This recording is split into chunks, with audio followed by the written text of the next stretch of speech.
Anu katalan yelak cine tangbe ma sangalibu Jisu Krista ya yang selam pemenuk suci menme jembu melanda China temnang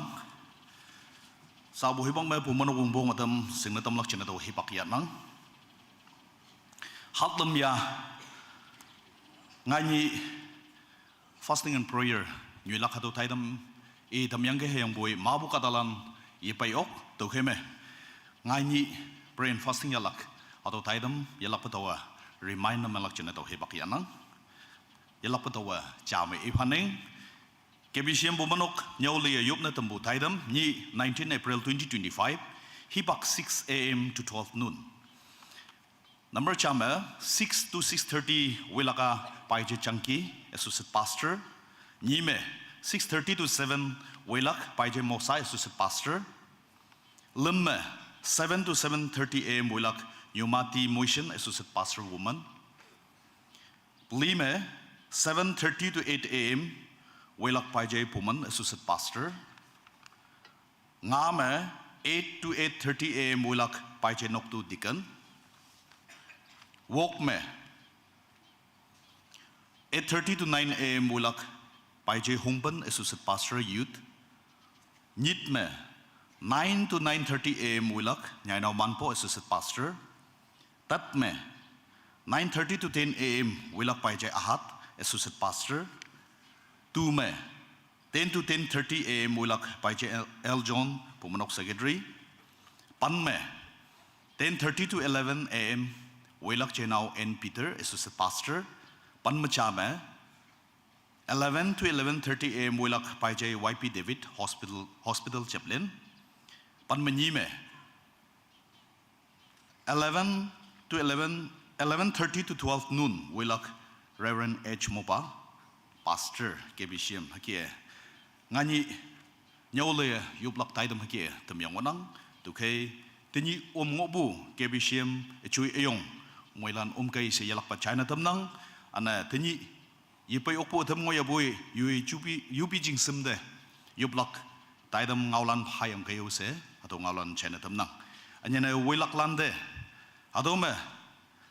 pray points pelibong habo chine kongkum bu cover up ne yemeng to kai okpushine yup kama nyui bu kaime adome nyano yu ombu pray points so ya yanga yupu oklak kachao se atau ngaulano yalak pe China temnang mulana hado taidam ngani bu taidam chine yupa tanha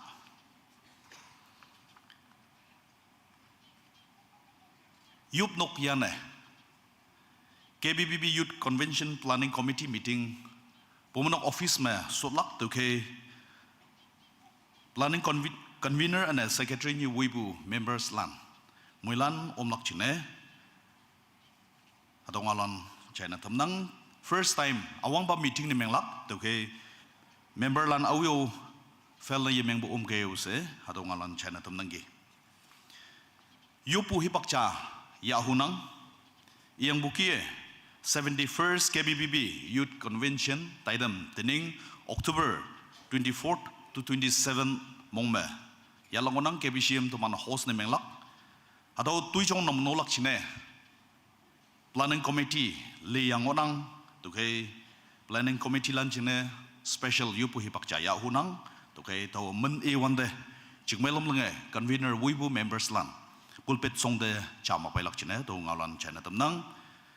Pajay Chim Kai convener, Pajay Manchun secretary, Pajay Tameng Wakem member, Pajay Ich Jingpai Talau, Pajay Y Pongpa Wakem, Pajay J Puman Chingai, Hipak Yalak Chine, Tau Men Ewande, Om Shukuma, Mamam Sepelok Chine, China Damnang, Pajay Tungkim, Wakem, Pajay Chenpo Tamnan, Nyuma Lomai Walo, Nyuma Mongyin Samnyu, Nyuma Mongyo Walo, Nyuma Pangpong Tumpang, Mission Board Chairman, Associate Pastor, Youth and Office Bearers Lam, Pajay Pangsing member, Pajay Chingsay member, Nyanao Apeng member, Nyanao Lichao member, Associate Pastor Woman member, Nyuma Chuime member, Nyuma Nguntok member, Deacon Board pastor ba wuyang shoshan balam no chama pelak china tongnang tuke do my planning committee dalde sakineme yo patam lak china jingmalam lenge ordained minister apalam chama pelak china namanda request nemeng nang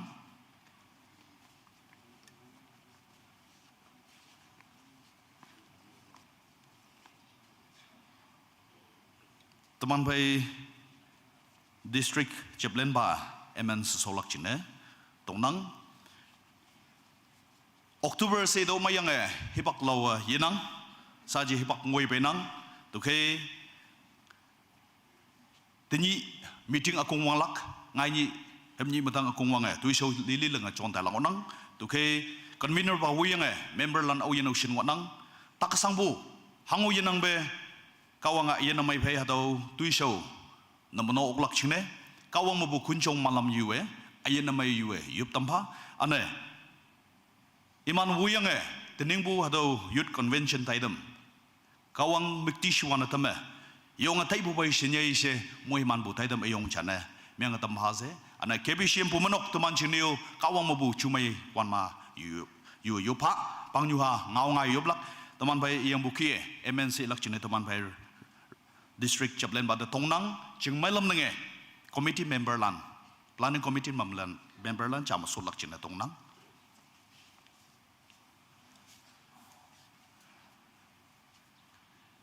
teman Kongo macam sa yupoi pakai oh ya sanjal berian Allah yang suci yang sama ini tujuh orang kawan mana kami semua oh yang kawan kalau ni macam suka sahaja ni dan kali banding kampung mana ada musuh pun oh yang orang kawan mana kawan kita pernah kawan apa Mangga ini sudah, mangga wangsin, mangga itu lakukan. Ini ada mana? Jadi sudah terus. Semua lakukan. Masa ini ada. Oh, ini sudah masuk. Semua ada sedia. Ada wangsin. Yuk.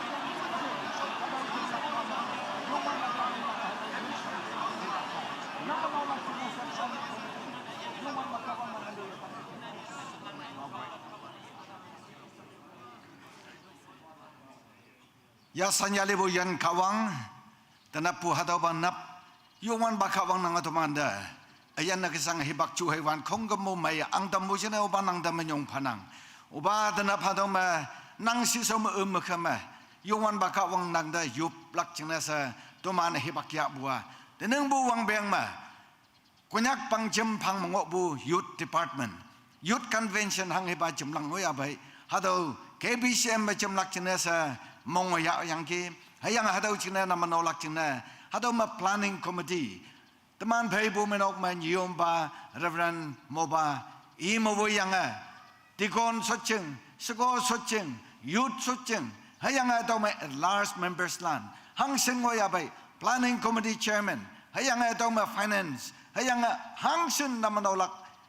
ohida pangoya bai sama yuwan bakawang nang bukaya teneng bu convention hadaw okpung ilakchina sa kawang nang yalak pa lamboy pa oh yasan yali bo yan kawang teni hadaw majimong bu pangyo halane yuwan bakawang nang mukti siwadama hangiba convention yalakai hadaw taidama yasan yali may kawang nang de minyong pa bu fai ya oklakchina sa juhei wan amay ayan amay hibak amay hagasanga taibu yambu kongkambu kawang nanga muhiman pai angatam pau sa hadome anyene planning committee members lan kongkambu jisu krista nanga yalak pa pau dike auhiu takasangbu mongsang mongbyangbu yafan ma ang nayidamba kawang nanga lambui pa sa jisu krista nang man mafan fayup nang ki ubanang mongwa yo amen.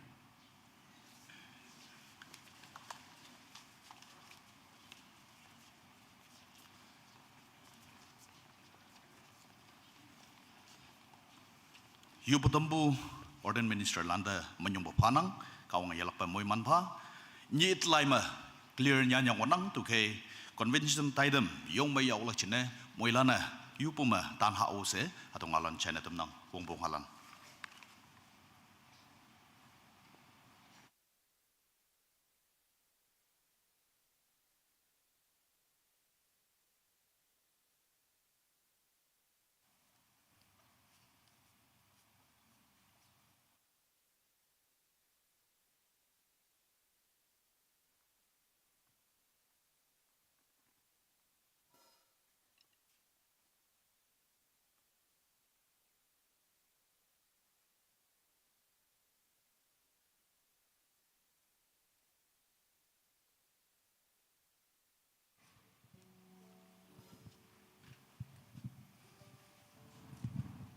Mula na namay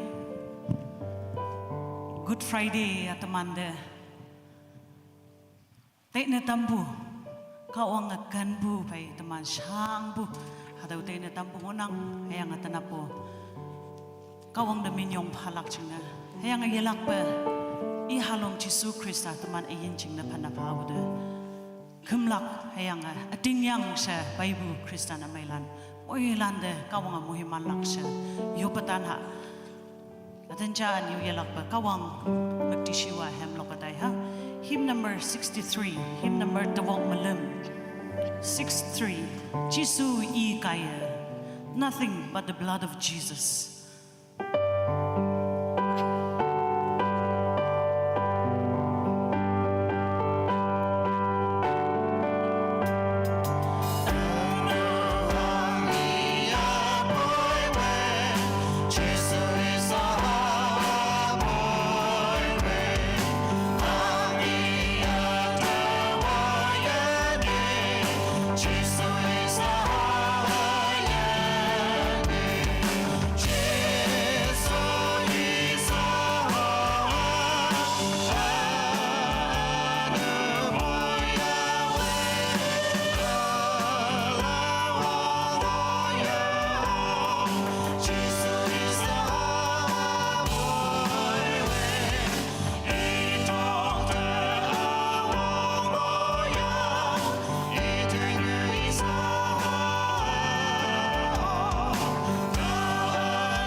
Glory to his name, ida minyong to.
yasan pu ingau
Calvary lam nyume.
nga matu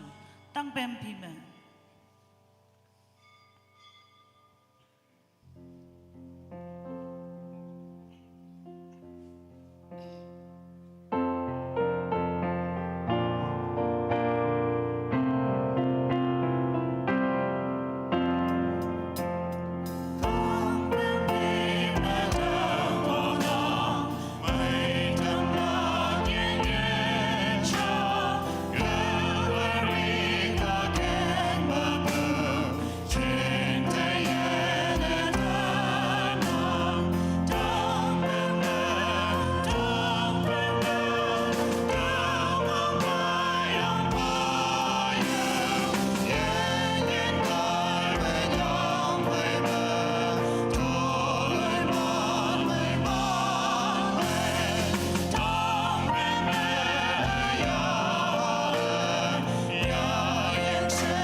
hymn number 54 achai me ka keng me walan ta bu de me ngam cham se yong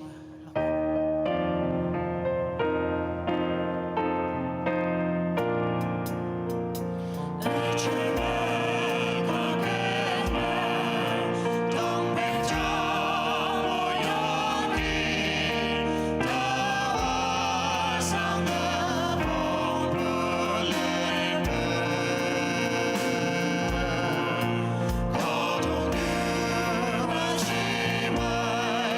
Gõ để không bỏ lỡ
hem woya lokale tambu akung de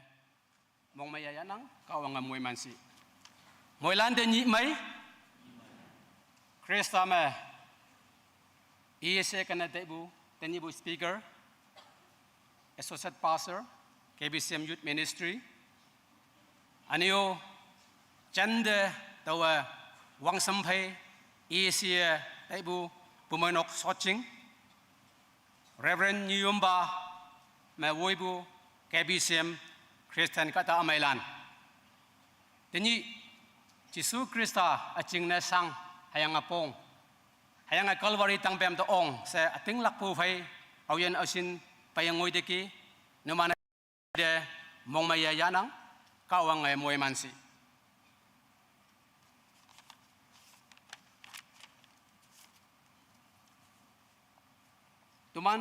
teman phai towe sa lak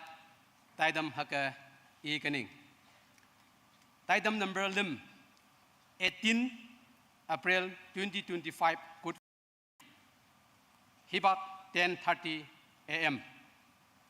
Chongba Pajay Nokyam Yopu Committee Chairman Santam Ward Achao Lai Iyanga Yoplak Nyuma Linyu Sosanyu Kalaicha Youth Ministry Hemloklak Ladies Choir in charge New Kawangau Ya Pailak Pajay Hongben Associate Pastor Youth 30 minutes Ngaumik Tangpiam Angan Wong Luke chapter 23 26 to 49 Vok Toitam Mayop Solak Akung Saka Tanyibu Taitam Hakangonang Sa program Mangobukia Achao Lai Iyang Yoblak Jingne Nyumade Hibak Eba Tamnang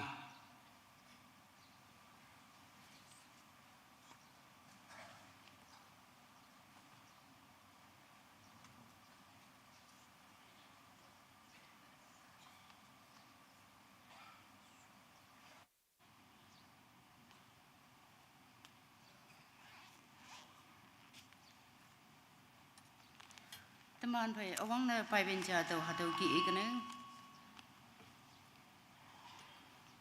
Luke 23 44 bu 49 dengo ye Hiyang sa hipak pan manyi paji nanjing ne ngo hiyang lim paji ngui ye kadong yu ese me wang he ati yang ai pa nyak ma au pa wang he ati ye pa ok hawan de khimjing ma tien bu ni na tang Hawan de Jisu ngau ayong ngaya ungwan pai me ngau e upa nang yak me tawe iya ha panang hayang au pa ngau yang pai me e lo ma hayang au pa khoja wi pa hang hi ngai do pa ngi e ka wang de yi lo e ating me do pa a khak shu bu ka ta ne ngoyang ki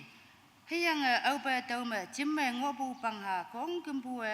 hang hi ling tau pangi iman jagu te tip nok tian hayang bui i pai tai siang bu se hayang kalili ma bu i pai de wi bu sekolan achai ma tau lan de le ye yong atau ka wang ngau ka ye mui lan de mui man tampa teman mui lan min ma tau ka wang de wong yu yu kuning Hallelujah hallelujah subsi ma kim ye nang bu chao ba yen ka wang upa Tini nang amoy himana tambu hadaw pa ninyo amay matumana. Hadaw bisin mek taidem lim sabu taidem tumana ya atay lakchina tini hadaw machimata ngonang ki. Nang da tinglak po Kristan katalan tuman nang achaw kumching mong tapay yesut wante. Tuman ihey may anu juday kan hay mong say nang achaw tamyang upa. Tini tuman anu katalan chingna Jisu Krista tangben ma iyan panafas tinglak po pay. Ausin po Kristan katalan nang achaw kumching yamapay diki tuman nang diyupuwe nang achaw iha tuman pay fa. Hallelujah chaw ba iyan kawang. Nang min me tani sinaling atay lak sinati maya apay apay. Jong pa uyang hayang lokalay po me kawang ngau ya apay po say manang sapsi umatampa. Wang pang po de wili pa ngoya po itini. Yan jing na Jisu Krista yan panafas. Kawang ngau pong tambo pay jam samuilan mong jang ma. Tinglak po yaha nang alamoy tamyang mulan muhimanya ayana mantai nang sepsiu matampa yang nang sausan bakaya long abu nang Krista pungau Jisu Krista tuman anu jingna fanna pabu pungau au sina kawangau nyawalai tamnya ba I yanu nang ajunya tok pai sisau I jupenyilang se kawang nang lamui tamsi hayang jaya laksina paibu Krista lan tuman boilan nasa mungsa epatampa hayang hatau kibu hipak amai te yetau pama Kristan katalan yui pai subu kadau nyuwong pong mayong palano tenyi pu hatau hipak amai taitem imano sing oklak singna iman payu nang acau ya hai ngau tampa haleluya cawa yan kawang tenyi nang menma tumane linga juna talak singna timma paibu hatau taitem so mui manya ayan mantai kawang nang acau ya ha tuman tuiso se malamui tampao sawang ne nang mabu wong angan sepsi wa Jisu men meyo pu pa tolan se nang mong ayo amen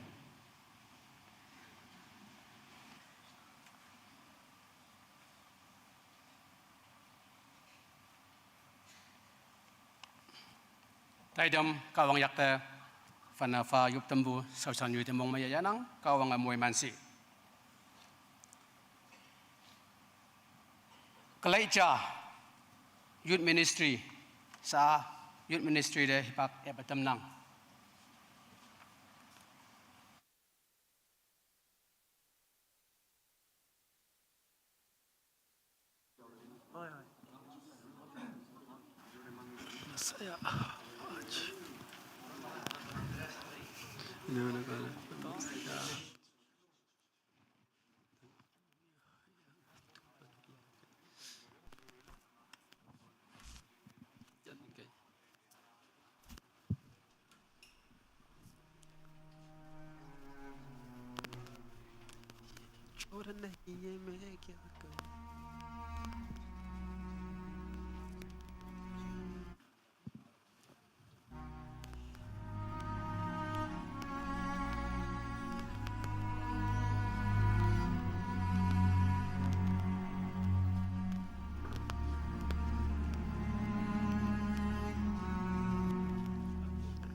Hayang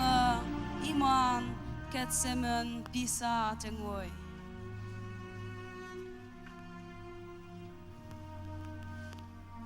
Jisua I belante I.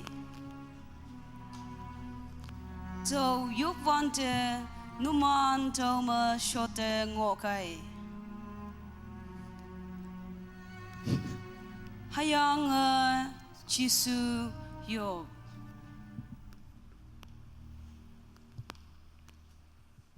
김이지 narrator 거다 버리시니요. 오빠, 그게 아니라 오빠. nang chingna yok lak toy hango yenang. Hayang boy, among boy chi, nang mong.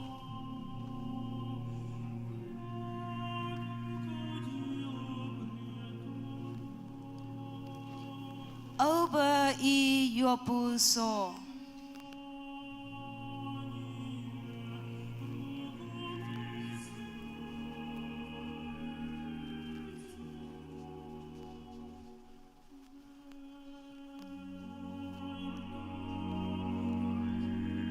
Judas hay keng phật lan Jisu thăng thờ bay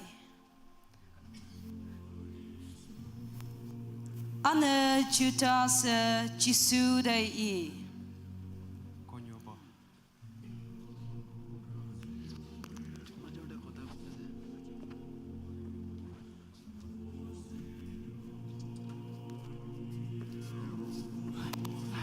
Châu phai mơ Imana ata pa ngeng pa nokte Jisu wete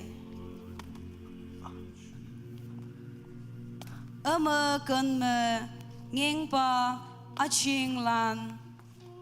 chayong lan hayang ngau keng nyong palan say chon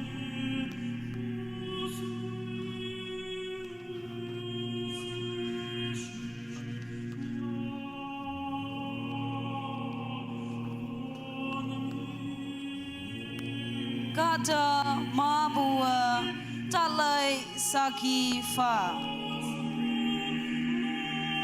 kawan je ada pa ngeng pa iman say siso mayong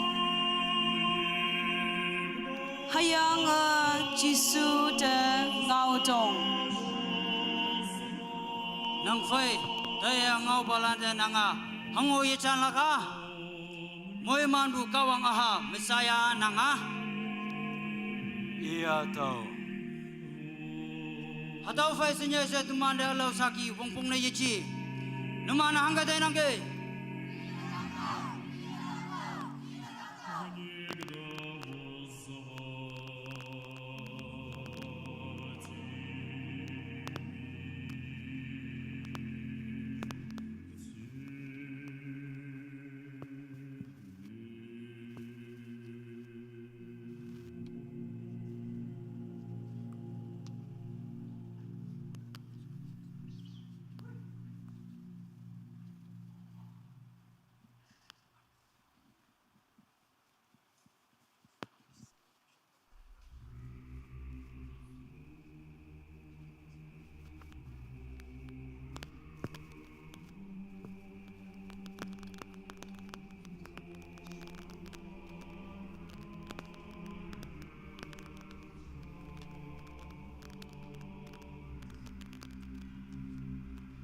Nanga jihudilan ang ba?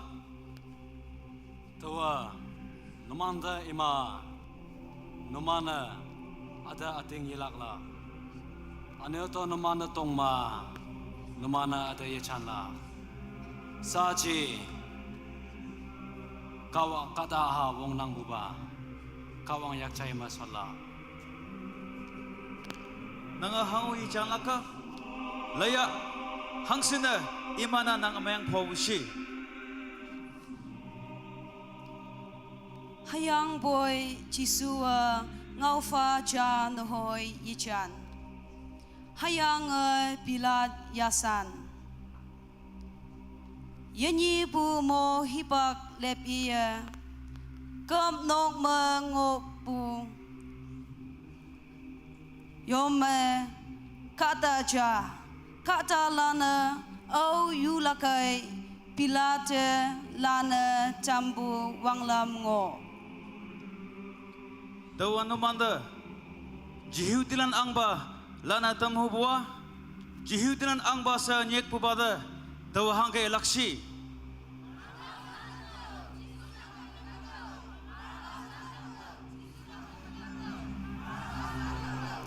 haboy akong mupu pahay yumay wangbu ngiye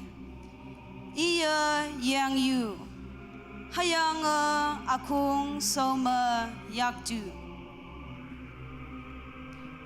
hayang i Hadawa kakshubu kata icingna ama amayang yanang numana hanggamong hagalingya. iya parabas lanadam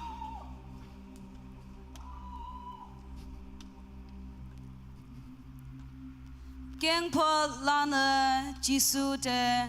ni amon inadam hayang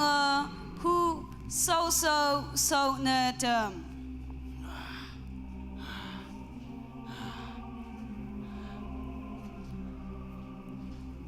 do phai ma iman Jisu de yao hai li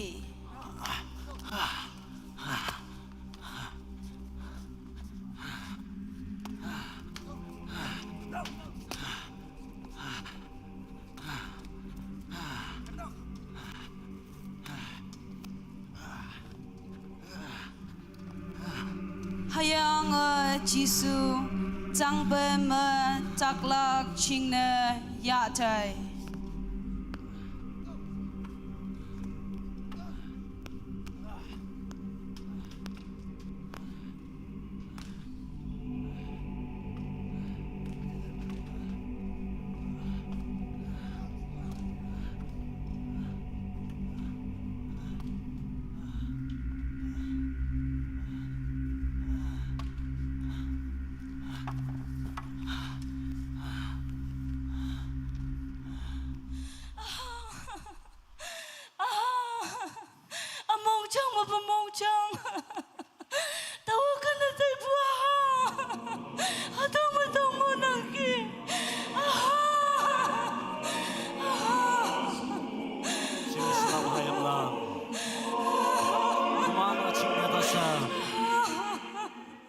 numan hai am lam ching ne sabto dai de hu hango ameng yenang bada hasina sanma ameng ling balanda hangsin sala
Giêsu phải chấm se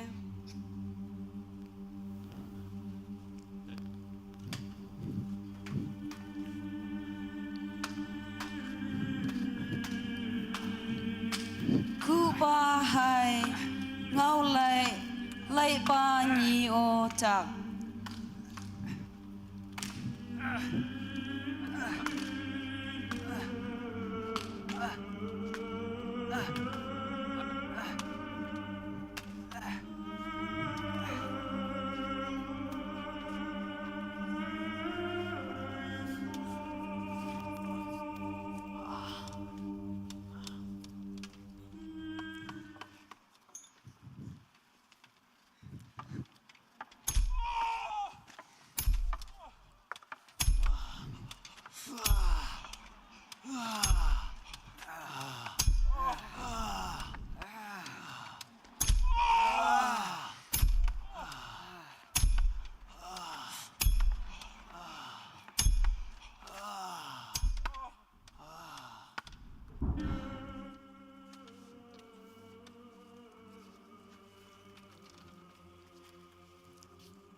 Ia alau lan yan hayang boy yoy yan ok Israel misaya ang pa sa atang pen mabuyu po dalay ha hayang atumana ida ating lakha ha ha ha ha ha ha ha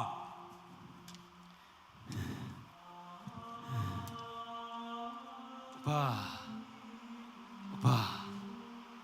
imanda amang vinto imana hangeling iman yeshin yang linang ki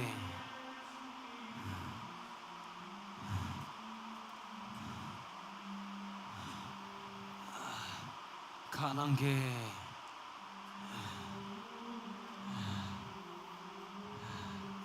Nang misaya aha achia. Nang nying hayang tumano inkai. Nang kawang de nyambua. Tuman ba. Tuman tu sampai. Suwa. Ami tau nang. Haboy. Ia meang. Hang oyelin. Jisu. Haba.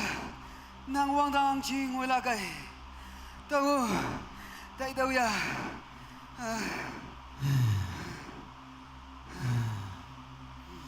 ating ma tawanang tay inang tanyi nang apay chingmay nyoy mangwala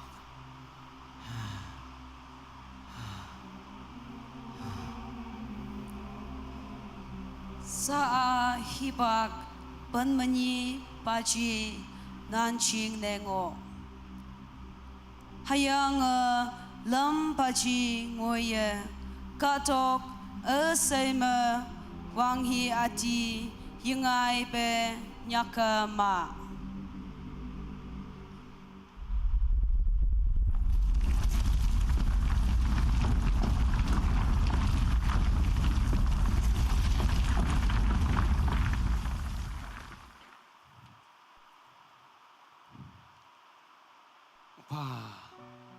upa ayaha nang yakta panapanang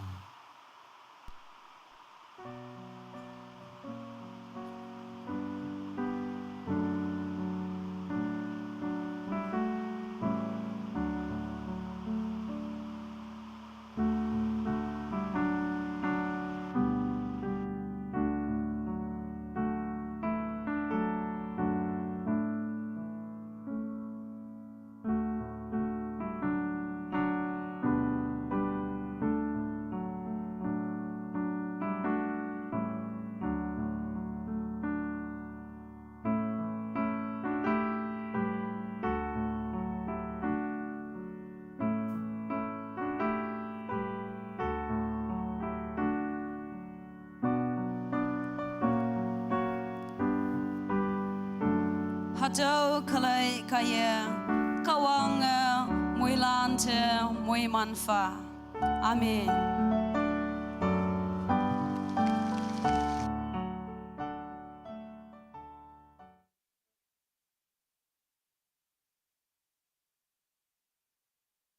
The man pay Christ witness na meng tamme KBCM Youth Ministry kaya lepo ayong pay skit kalai hau tambu chingne akong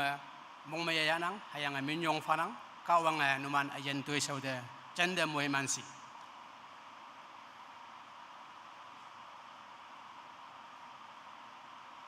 Hem Loklak Ladies Choir in charge Nyuema Mathar sa iman akong de hibak epatamnang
aman phê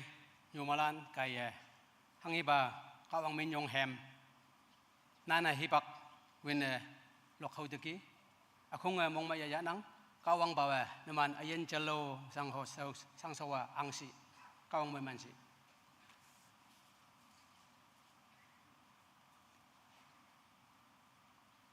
kawang ngao ya pailak paje hongban associate pastor youth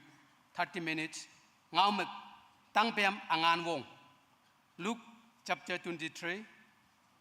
26 to 49 sa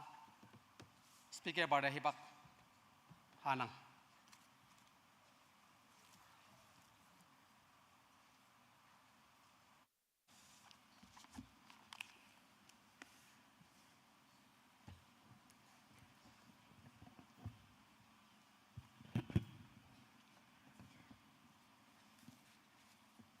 Mulanda nhị mấy nếu man không công bù đề Good Friday mong may salam chay na tamnang chachapay sa may bu teman anu cheng ne kata atam teman anu hangki kilak cheng ne aga voluntarily ngayang teman cheng ne tang pem teman anu ameng teman kihat sebu teman yahat sebu hangki không công bù chỉ xua tăng bên mày yang ki, thế nhị hà đâu tệ tàu bunyi ngon nắng, bu ngau, teman bu ngau alang ngop bu kia, teman hake ya lak ayang bui, thế nhị teman hà đâu message kawang ngau dalai yang ating tengah me. Atau ating yang saya alak jenis atau muilan de China tamnang kawang de wong yue to yu pui bak ya kening yu pak jauh bayen kawang nang teminyong fanang atau yen hibak nang muiman tam yang ki nuku ba nang saki nemeng lak ne yen nang wong nang tampa ya ha jauh mana tampa ayang atau nang ngau iwan de wang tang songmok palan yue ya ha jauh mayang Toba kemceng mesut ngobu kata lili mongcang me upa nang ngau i tampa wong yanang deba nok upa nang bu wong yue ji sumin miop nang tolan ese upa nang mong iyo amen to me cinte wong sempa bu teni bu sucing wei ba anyo nyium ba wo yang jimbu pumenok katalan ocean yui ian jengne kawang i ian fana pa bu te taw jimya bai moilande kawang men me an punayanang. Tini teman de pabu passage yong lo ling ngonang hayang hadawa cacapai samaibu. Teman ayen jingne teman yaha jingne ating lakpalan jingne wong hadaw tangpem angan wong se ngawlak ngonang. Tu kaya hadawa Bible mangi nyan anyo kawang ngaw mangi ngo hadaw mayapan ne teman lay taylak. Tiyang obe tangpem angan wong se iyapai hadaw tangpem ordinary tangpem yichi hayang boy hadaw tangpem yong bu yasanlak tuy ngonang hayang hadaw tangpem yong bu yasanlak wong ngonang hayang hadaw yong apa aha yaha chau iman tai siang yang yong wang peng nang jang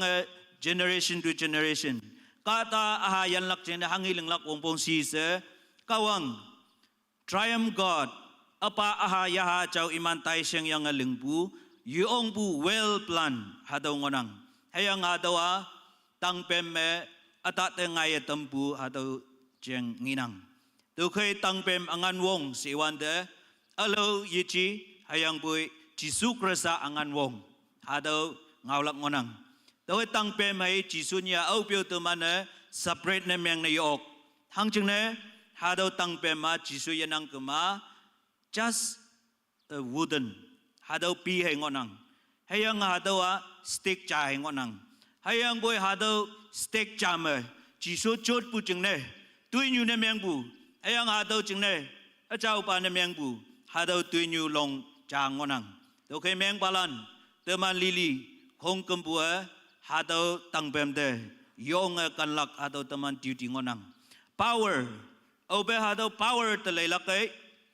Greek เงาเมียยองวงนังปูเติมจางนังหาตัว power Greek เงาเมียตุนามิสยิงนังให้ยังหาตัวมาวงนัง ability นังให้ยังหาตัว divine miracle involvement นังให้ยังหาตัวมา divine authority นังหาตัว Greek เงาเมีย power หาตัว English เมีย power สิบุตร Greek เมียตุนามิสหาตัวหังอีเบลเพนยกลักเอาหิว control เลยยังแมงออกลักหาตัวเมียlama de kong kumbu government yang haga dunamis maga ngonang hayang boy tani de mana divine power hado ma best nemeng yang haga ngaulak empty cross tangpem akyang de man hango yangi hayang bo hado ma ayan ngonang hayang hado ma jisu krista sao teman pai ngonang ia cincin debu cene teman pai ngonang anyu ngolak hayang iya anyu asongwan tu ngoyanggi hado Jisu Krista ceng teman ilak ngonang tu hado divine authority au pe apa ayah chau lim sayang hado linglak yo au ye yoklak Jisu Krista halom cha hai oklak ne ngai nang ki se ka dong nyu ma bu jing ne anu me sa ji ye bu jing ne hang yo yoklak ne meng tu pu Jisu Krista tangpem de ngoye tayangi hado angan wong jeng ibu ngonang ete 30 minutes pa yang ngonang hado 30 minutes mong meto ok pusing ne minutes na meng nangang ganeng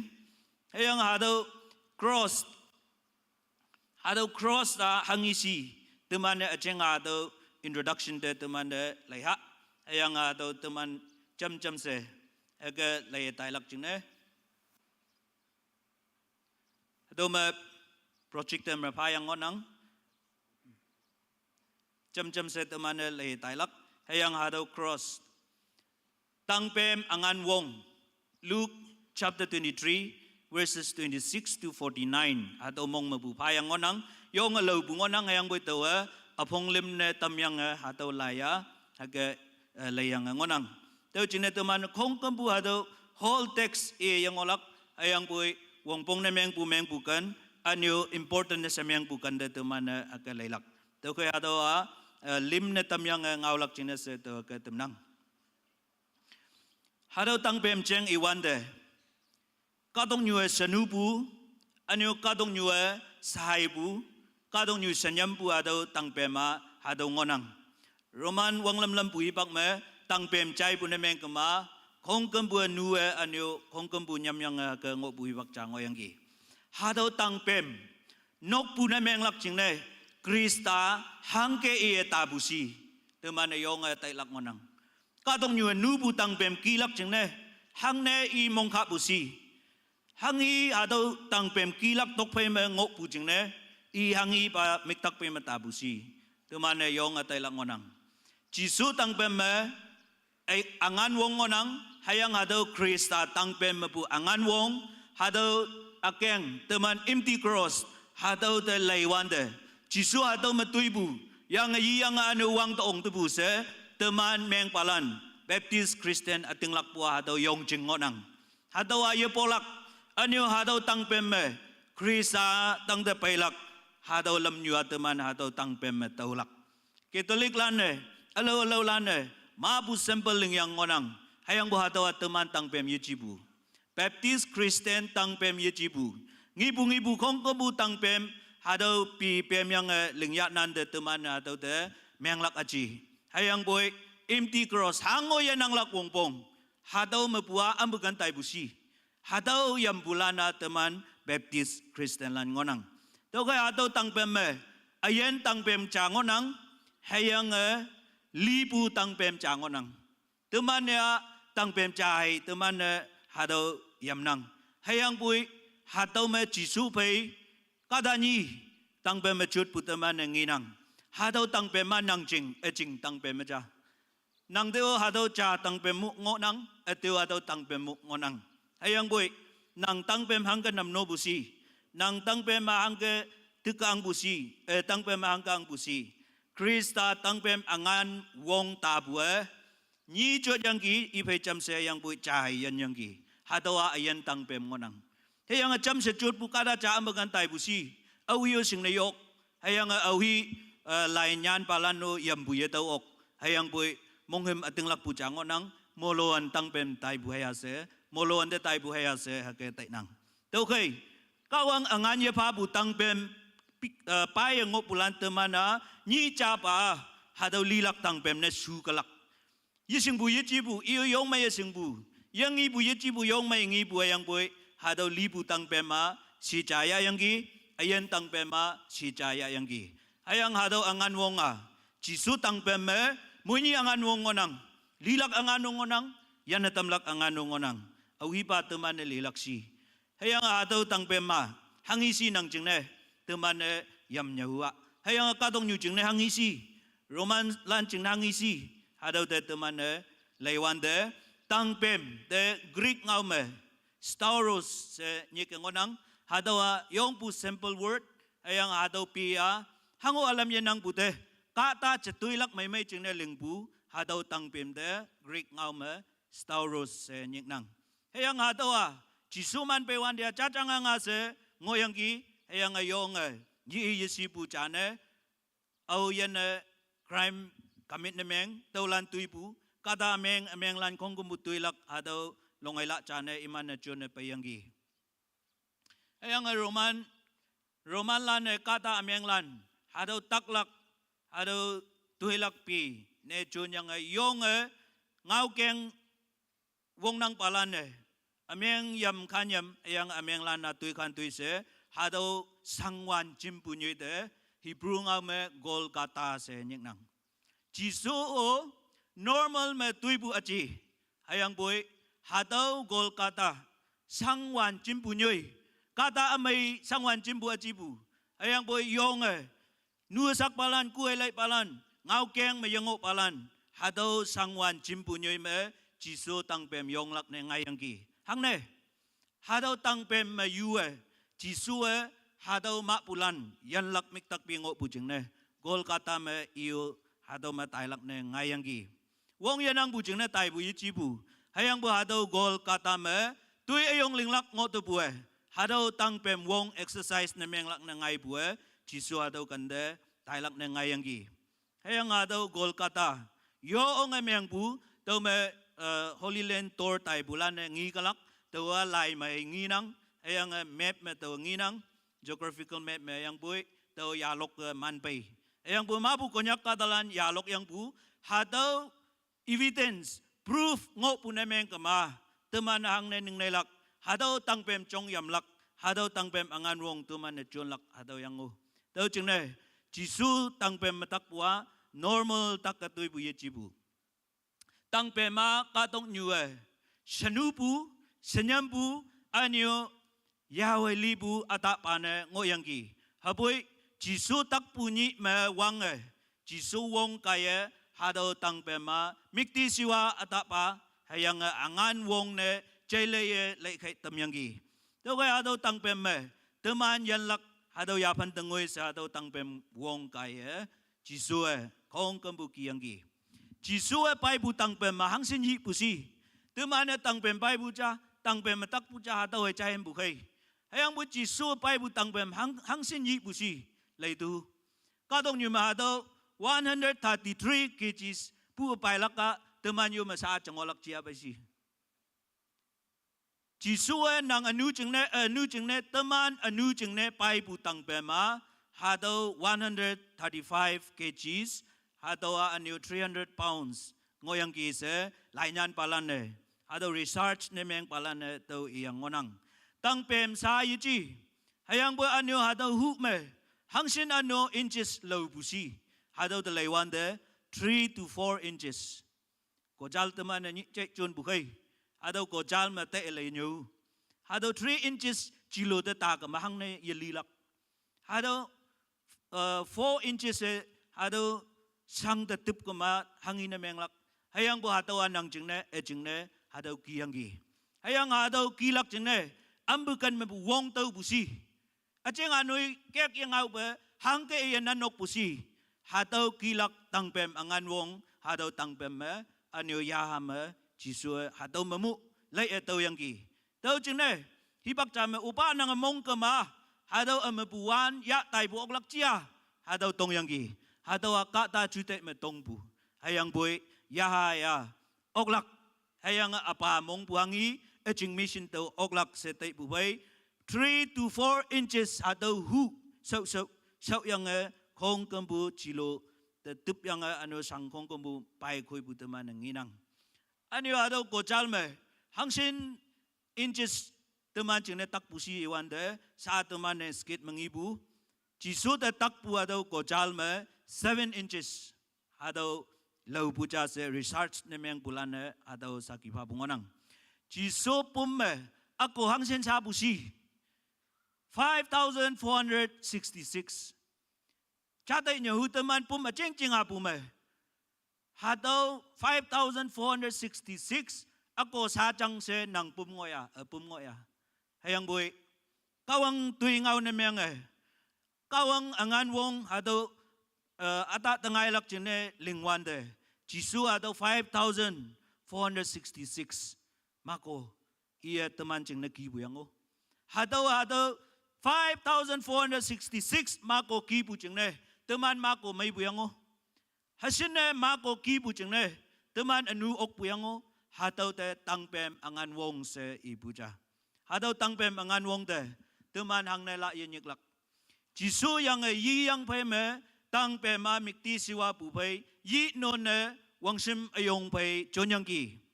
Christian lan ating lak pu pausang yichima minsang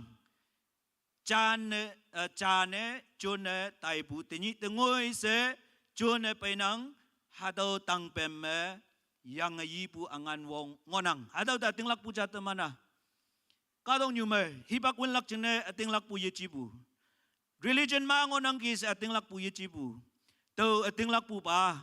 hadaw echingne phan na pa bu chiso ni cha to haulak hayang hadaw echingne ki pu tangpem to ngilak hayang echingne ki pu chiso tangpem ma to singlak hayang ata tangay lak se yaham ating lak katai nang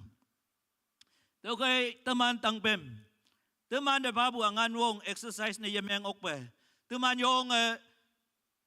Christian ne meng buai si yang nominal Christian me wang peng hangsin teman ngolaksi hayang teman retelling story muang ngong ngaw yang buat Bible ngawa muang ngong ngaw yang pupu ngaw ki hang ne alaksi hataw tangpem angan wong ating pangonang hayang hataw mik ngiyang jisu penlane saki pabu jeng ngonang hayang adoy kanyoy de tayang Holy Land tabulane kongkembungi yang ngonang hama hadaw tangpem angawle hadaw tangpem te temane kanlakyang hayang hadaw tangpem angan wong temane yalakyang hayang hadaw jisu pay jam se hadaw tangpem yong yang yibu mikti siwa to nyi tengoy se tangpem katong nyue singyanggi to chine tenyi teman hadaw tangpem akyang te teman ating laknang hadaw tangpem akyang ngonang hayang bu hadaw tangpem teman yahayan lakchine sai lo cha ngonang ya relationship lingbu hayang ajaw kawang pay jisu kaye tangpem teman anulan sanpong atambu hadaw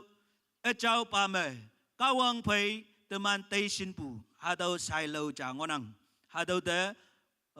vertical relationship se ado inang hayang spiritual relationship syo teman inang to kay Christian ne meng puwa chachang angai noksa Christian noksa pu yang baptianan de meng pu haya se teman yetai lakyang hayang bu ado tangpem angan wong me teman mai tam ya lakyang hang jingne nang jingne khongkom bu phayang bu jingne khongkom bu phayang bu sa temana tangpem ki bu pa bai mai tam chaya yang ngonang to jingne pole bua anu ching na lidaw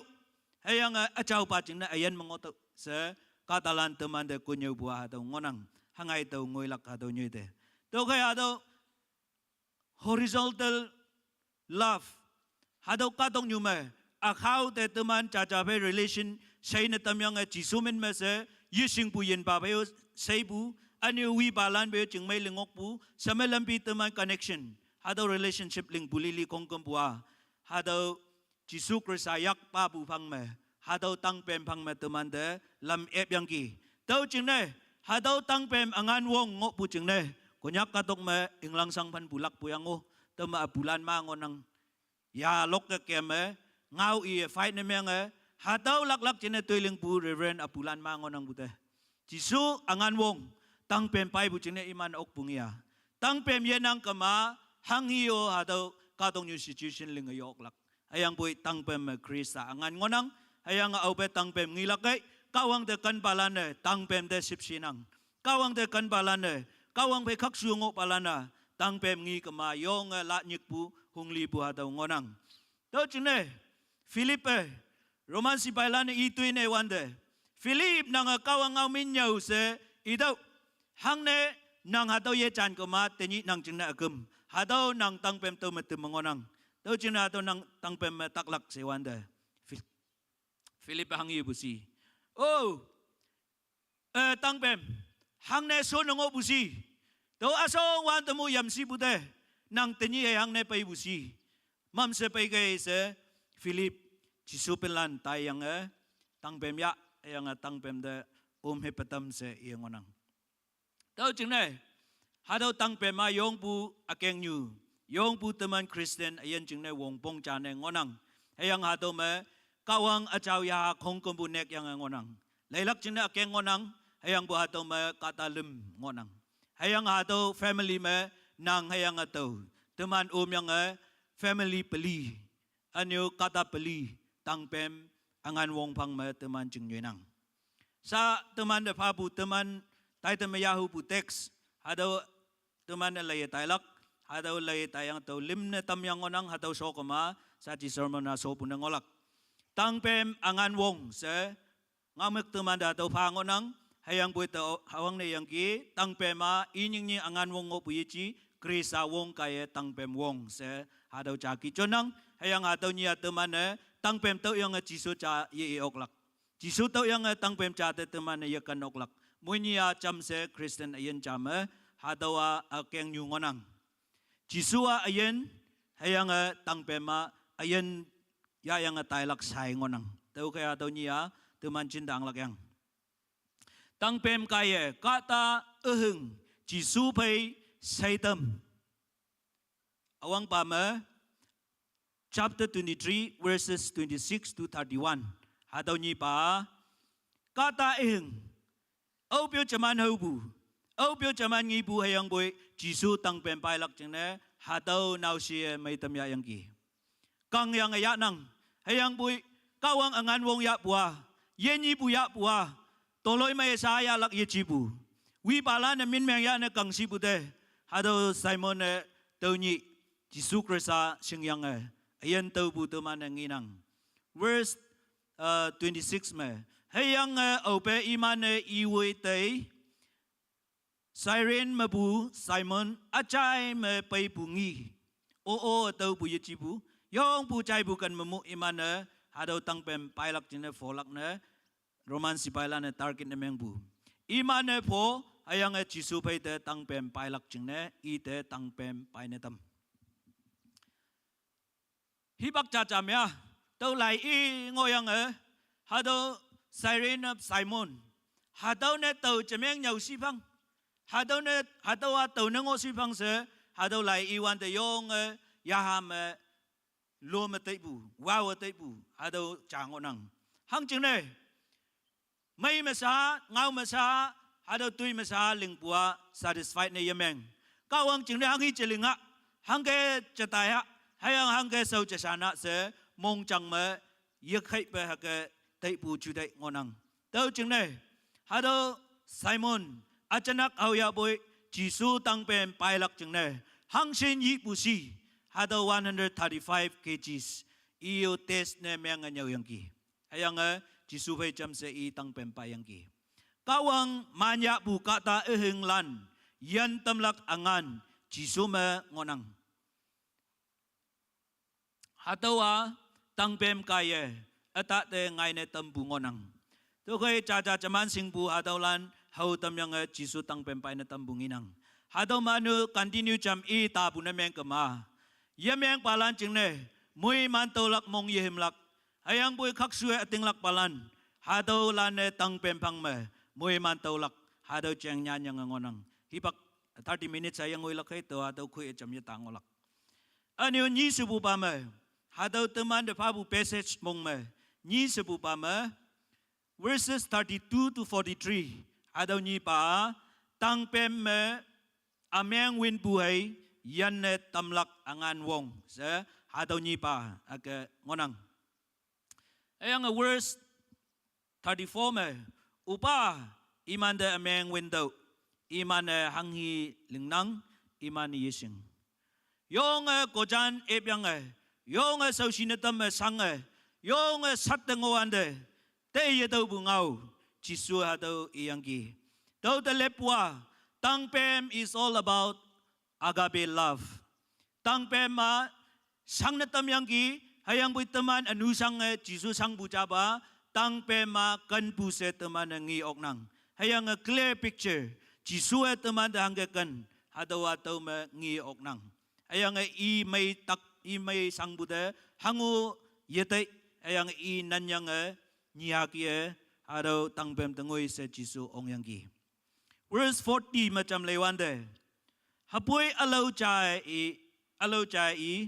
nangeo sau si bu cha ki ngiyang nang kawang de yenyama chamba nausi kupa chamba nausi leipa hado ni jisu pe cham se tak yang gi hado yallak chung ne jisu yong tai ngonang bai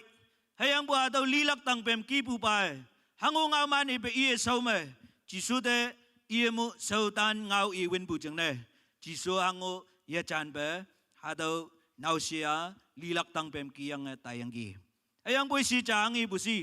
teman ling bu tui taulak ka sunang bu punishment halak teman sanglak ka sunang bu nang khak su tau nang tau khak su tau nang hayang bu hado kata ha hangu ameng yen nang bu kata hado te nang hang ne yaw li bu si nang kawang te yen nyam bu ase hado si cha ke ibunginang to kay hado te lepwa sa minute sikin mo yan na oklak tang pem angan wong ngonang temani mong lipuna meng kema sa apu minute konda temane revival na ya yang hado tang pem liwan de sikin minute me kada cha yan na tambu kawang nang hado tiyo kema hado kawang teman da hang ne ye chanlak hayang hado kawang teman pe hang ne yang olak to kay kawang jingne sunbu kawang jingne yoklak kawang jingne samam diki si bu hango anang hayang bu iye mong kema apa kawang taitem ngoi kema atata hay ngai nang to kay sikin minute mong ma daw now si yen ni bu taw yang ki hang ke ye taw bu si verse 42 ma hayang ie jisu open ang jing de pai lak kai to te to ya hala ne yang mong lip pu kem pu hang ke ye pu tang pe ma sap chang sap pe ayen ni ba cha si bu na ma chai kap pu jing ne hayang jisu tok ta alo yan ang cha si bu i sing kap pu jing ne hayang pui mong lip lak hibak yan ang pu pa me tang pem to ong yaw bu ngi ya ta nau sia tau jing ne sikin minute mong me i bua ete yan ba se yi hayang pui te tau phai yo hala ne wang pu na ngok pu khe ani mong chang ta dan e pu jisu ngi pu jing ne ha do tang pem angan wong to nau sia paradise me i ha do jisu phai cham se ngolak chance tau yang ki hayang hado nau si de jisu mong yong ha hayang yong sip si de jisu e i de i ating pa me to nang de inang te ni nang a fei ching mai nyoi mangolak ngai ni ngai a him ni champahat pa se kawang postpone na meng pu anang i linglak hi ba khak sungoi pu na meng kamasa a hayang sa i linglak yok lak hango yanang hado te tang pem angan wong se i bungonang hayang hado pa me hado worst pa me tang pem me pui wim pu te oklak angan wong ngonang se teman worst 35 mengilak hayang tang pem me yaw li pu te oklak wong ngonang se worst 36 me teman ngilak akha a awing ne chaile tampu wong tang pem me ngonang se teman hado ngilak to kaya hado kong kumbua tang pem angan wong ngonang lim subu ba me Luke chapter 23 verses 44 to 49 hatawa anyo section chane ngonang hayang ataw mong mangopwa tui so yang kawang te yaha pan na pabu kadong nyu melinglak ang ingo kong kumuling yang gi yaha tui so kong kumuling yang gi hayang kadong nyu wongpong na miyang bu hadaw kadong nyu law and order kak suwa chon yang gi hayang ipa nying bu tui kong kumu chi so wang kakaling yang gi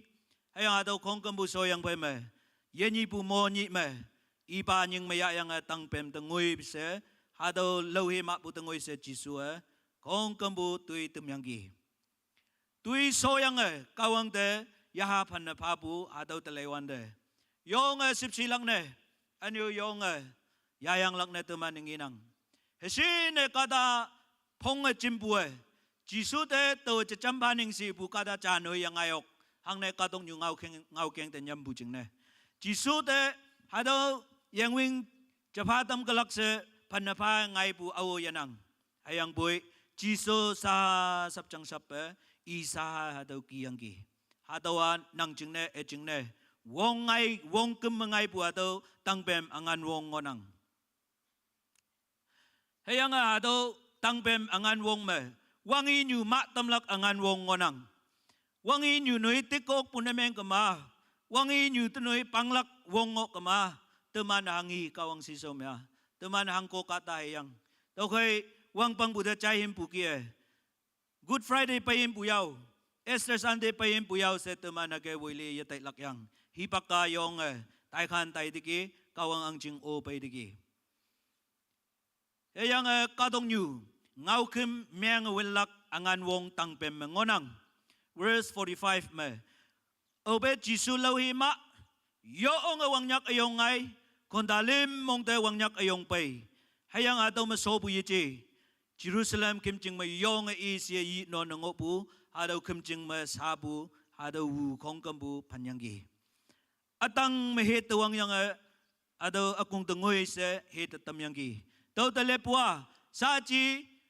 chayong na may tuyawa kawam nyu wampa hango yan ang lak kawang sisaw ma kong kumbuha chan ang olak no partiality hadaw ma sili buango yang olak ayang bu kong kumbuha jisu tang pem song ma kong kumbuha chan ang onang kawang halan ngonang se lepu yung chan ang hawe yo ong ang aukeng nyaw palan kong kumbuhay tuyawa halan kong kumbuha cha chao se lepu sain chan ang kumjing mabu yung yi non nyam mangobu hadaw Jerusalem kim jing mabu ni meng tayang gi hadaw hangi o yiche yang boy tangbem angan wong kaya Jisu Christ angan wong kaya hadaw lang yang gi kawang tangde pailak angan wong tangbem ngonang tangbem yanang kama teman ngoy buyok tangbem teman jingne tailam cha ngonang hayang tangbem teman jingne yenyi bu lam nyu ngonang hadaw tangbem ang taw yang obe teman tok payim ong lakai tau pada kupa se nyeklak au hi windu ong lakai tau dia lek pa se nyeklak ayang boy tang pema Jisu Krista teman tailam ngonang tau kaya tau tang pem ai Jisu pang me teman tailak yang hadau chaseng kaya kawang ngi bu oklak alo hango yichi yang boy tang pem angan wong kaya tang pem lam kaya naksi teman apa tang te tai bu oklak verse 46 me upa nang yak me yaha fanang i nying te yong sa chi ka dong nyu mai wong kum me to nya yang yaha tai lak ngai bu chang ne sa ba nang pha bu hado nang tang te yaha to fanang se complete surrender sa chi ka dong nyu tui ado me so bu ngonang ayang i yaha fa ngim ngok ayang lim pa chi me i lo hi ma hado tang pem cheng ku nyau bu cha hado tang pem yen nang kama kunyo buangi wong bong ne hadaw tang pem yanang kama Jisu kadong nyu de yapay okha bute ayang bu hadaw divine connection hadaw teman de hadaw tang pem may tam ya palan tang pem de ting lak palan teman moilan ching ne hadaw ngonang hayang tang pem ating pa singlak hayang hadaw ala yang ating yang se singlak wong tang pem ngonang hayang hadaw tang pem de kan palan Krista sipsi sita yaha mengi oklak. Hayang hadaw tangpem namno palane muhiman haku taulak. Hang jingne hadaw tangpema Jisu tayang peme. Amine teman de tau pungonang. Hayang hadaw me tau tau yang atai pupa teman paya me cinta ngonang ni se ile I kalak hadau hai lo matan yang I mani tang pem tau pailak ayang nang tang pem nang pailak ayang teman yui tang pem payang Jisu pai de teman welak yang pai busa o wong pong yichi hang ching ne Matthew 10:38 me ngonang au yan tang pem pai hayang apai de yui hadau ching ne wang bu yichi yong Jisu pai cham kem ngoyang Judas Iscariot tai ma pungia tang pem pai lak ching ne yong mong si pute ayang bui pan ma cha tau yang iyo ake tai buyang tau kaya tau pan ma cha hai pai bu kia Judas Iscariot ta pai bu yok teman yo ma tani ocean ne yu tang pem pai ngonang ki yu ayan ta tok le hu hayang wang peng kim lak ne ni len lak ne hayang ha nyu tai lak ne Good Friday ngui pu ching ne Easter Sunday ngui pu ching ne se pai pulan ngoya tau ki bu ngok ma ha tau kan ta le yi tau reality hadau Jisu sang bua ating aja ayang atau masaki pa bu ma ngonang tau ching ne hadau khak su bu sing ok laka tang pem me ngonang verse 47 te lewan de kho cha tang me wi pu si pai o om yang ki hadau tang pem tak punyi ayang ayong iu phui gu me yau li ngo yang ki ayang boy ie akum ne I ta yong sau si bu hadau incident cha hau yang ki sa chi kong ko bu phat tai bu chừng ne man li bu ya li bu si testing mai chừng này win yang ngo lip si bu te to ma yan na ta bu hadau yi kai I mik sa chi pom te ma ayang hadau ma yong mong meng yi ayang hadau ni ma o hadau kata ating ne ngo si bu yang I ating me tau pa kata khak su bu pa ne ngo yang ki sa chi mik meng yang pai ma sa ki pha buang ne wong pong meng lak pan meng yang pai ma Jisu sa ki pha ngo buang I wong pong meng lak paralyzed ne meng yang pai ma si pu sin leng ma sa ki pha lak hi pak au sin che tau ne tau chừng ne hadau kho cha tang ma vui pa si pai pa Jisu ating se sa ki pha tau yang ki hadau tang pem angan wong kaya I seng yang ki hadau tang pem cha mu hadau ating pa mu teni teman ne hadau yom pu ngonang tang pem me yahamik epe tamlak wong ngonang verse 48-49 pangha khong kembue hang hi leng tau pang ngi khong ko bu ngi bu kaya ni Jisu tang ke kun hang hi ngau le pholak chen iman ngau le I khong kembu iman ngi bu iman chak ku tetep ayang nok te yan tui yang phai ma sa chi lo I ma yang phai ma cha ku tetep ngo bu hang wong pon na meng lak kai no si bu yok lak te mengoi ye song lak te mong ta tak kai ngo lak te to lo ye mai lak te tau chi ne sing kap yang bu ngi kap yang bu ada Jisu chang I wan de moi lan ni ke mong pha te man chai lak yang hayang pui I phai te sin bu e sei I phai tây sinh bu e sei hayang Galilee ma bu I phai te vui bu sako lan a chai me tau lan te lai yong Jisu bai vui bu lan sako lan yong ating pa sing kap si bu de yong ado Jisu kawang ha sa pa sing kap si bu de hadau phai yong lu nek hadau Jisu ating ma tau ya lak kai se ya ok pu ni hayang mi khong kom bu hang I leng hadau te lai yang cham sepa iman wo ya kem hayang boy Jisu chừng ne iman mong chang me phan na pa bu hang ngoy nang tau chừng ne iman yo ong chai me lai ngoy yang ki tang pem song me yong bu kata lim hai ngoy yang ki hayang adau kata lim adau lan kai Jisu tang pem tak bu kem tangoi se iman ne yom yang ki tau pem hak pa kada cha pai hadau pai bu mang nam no ta yang ki lai sa lai yang hango ye leng puna meng kama sing sa sing yang ye ya puna meng kama ngi sa ngi o yuin puna meng kama teman meng bua hango wong pong yanang lak hayang boy tang pem de teman kan lak yang tang pem ching na sei pha lak yang hadau tang pem wong teman ya lak yang Jisu tang pem hai Krisania yo ne ye chi hayang boy Krisa tang pem ngonang hayang tang pem angan wong tini teman deo pha ngonang hadau nang de pha bu tang pem ma hang ke chon nang ki hayang hadau tang pem wong ta ting lak ya tăng pem ngõ pu mai tam bu te nang ating lak ya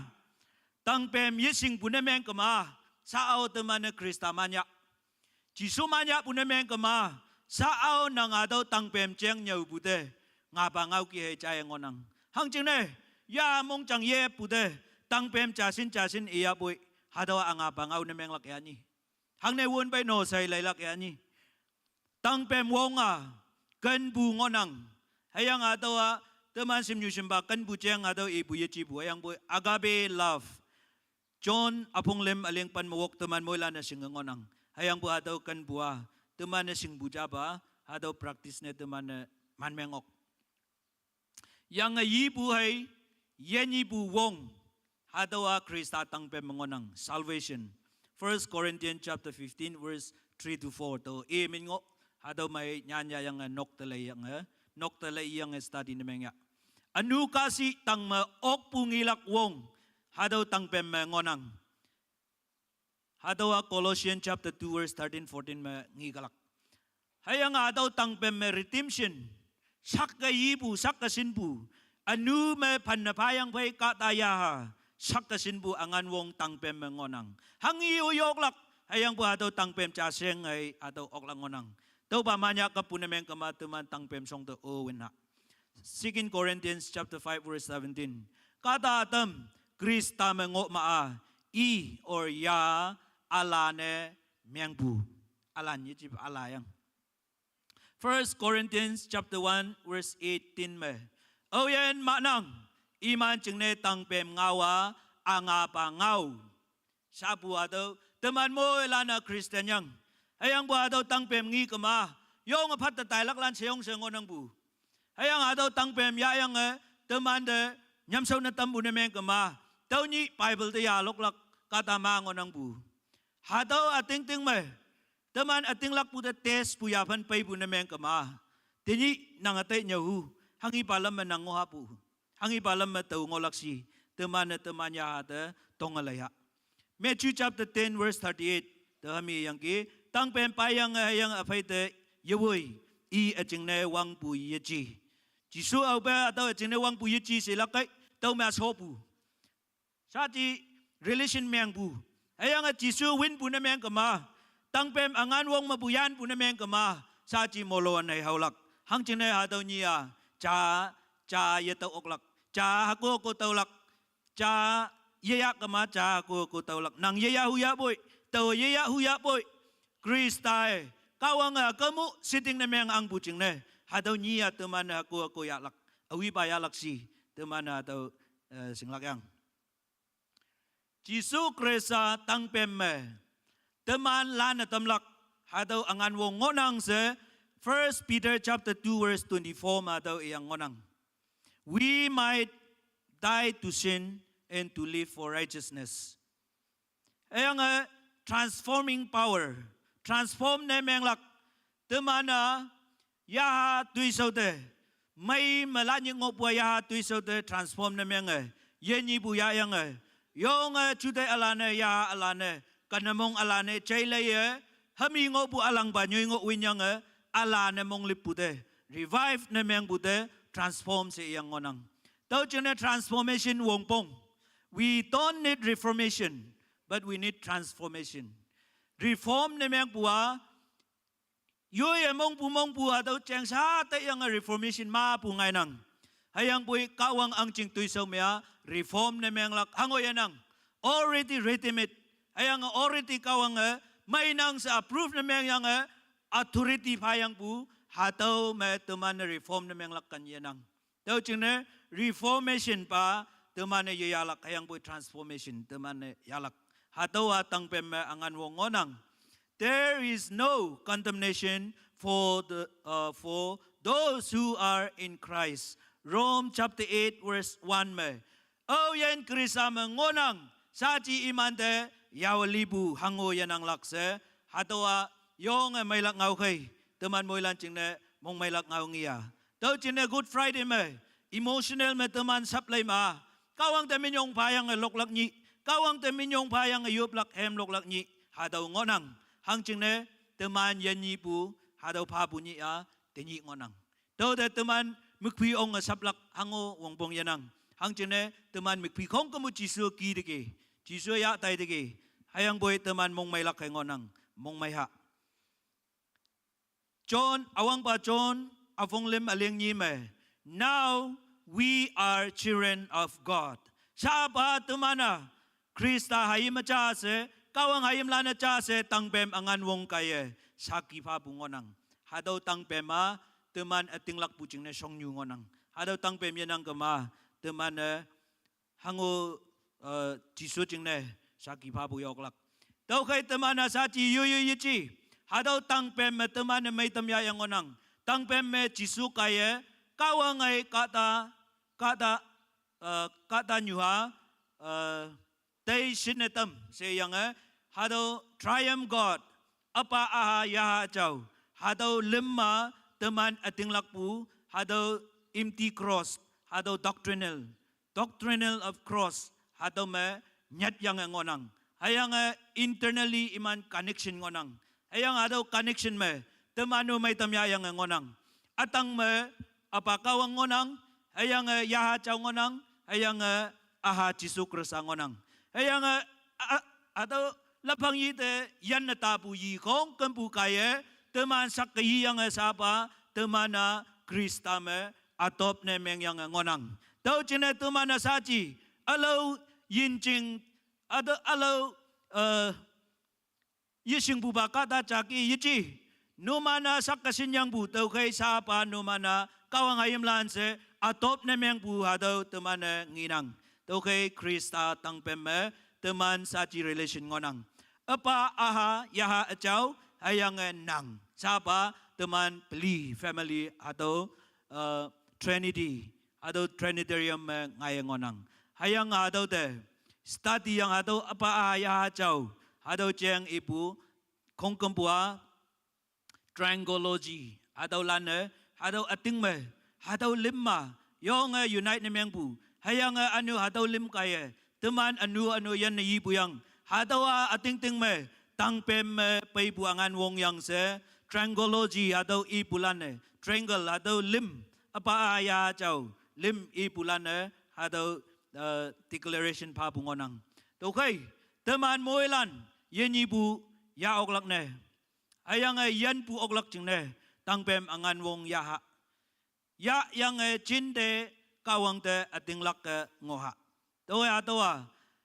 hibang ngui bu khay se nyaw lay bu yichi hayang bu ating tung me Bible mangi ba kawang achaw ya ngaw ngonang hadawa ating achaw hayang hadawa ating tung me proof ngonang chaw hayang hadaw Jisu mangchong kadong nyu me ngonang cha hayang teman si so ma daw tangpem akeng empty cross ngonang cha moila na daw tangpem angan wong te ating lak yang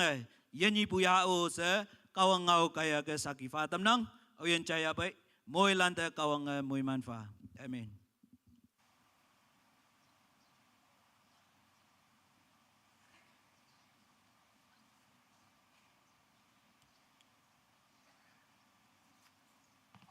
teman fai speaker ba kaya tangpem angan wong me ya fan yang yong luwe khu enya ngau tambude akung mong maya ya nang minyong phanang kawang chende nang ayen hay tôi sâu lâm vui sĩ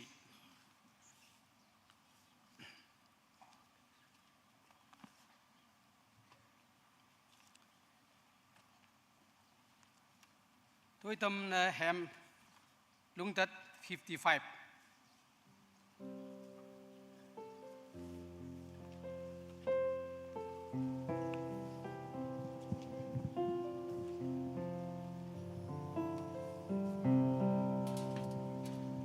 phải tao buồn em mà mua lan chăm sóc hạ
Yoplak prayer points to hake etam nang. Tang pem chingne minyong faha. Hangi feo fene yoku kawang sepsi kan bu. Number ni me tang pem fang me nyui bu ayen nok sana teman meng na tam fa se. Anu lem se bu wa me tani utai tam yong mai so tam bu jine. Anu ngoi kalak Easter Sunday ai tam dongoi kawang pau ang tam fa se. Jam se minyong fa. Sepsi yo yo bu hebak ya yo. Hallelujah. Yung wan ba so nang dayo patanbo araw hibak amay nang atuman da fa hangi fe na yo po nang tangpem tingnan minyong fa the way of the cross. Hallelujah. Oh yung wan ba so hado tangpem siyang juo ibu yeso parang minyong. Hallelujah. Jende deman tang pem phang man yue bo ayen nok sa phang dang mang tam pha nang rok ala ko ka nang pa okay ni ba nya men yong fa nang oh hallelujah nang sap si nang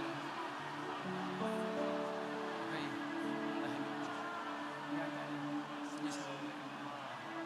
hallelujah yong wan ba ji so nang da yilak minyong fa boy nang akan bu chiang nang sap si chiang pa hang hi be fe ne yo tuman chu nga bu yeso okay chen de nang sap si phang ma tang peng phang man yui bu ayen nok sa phang da man bang atam fa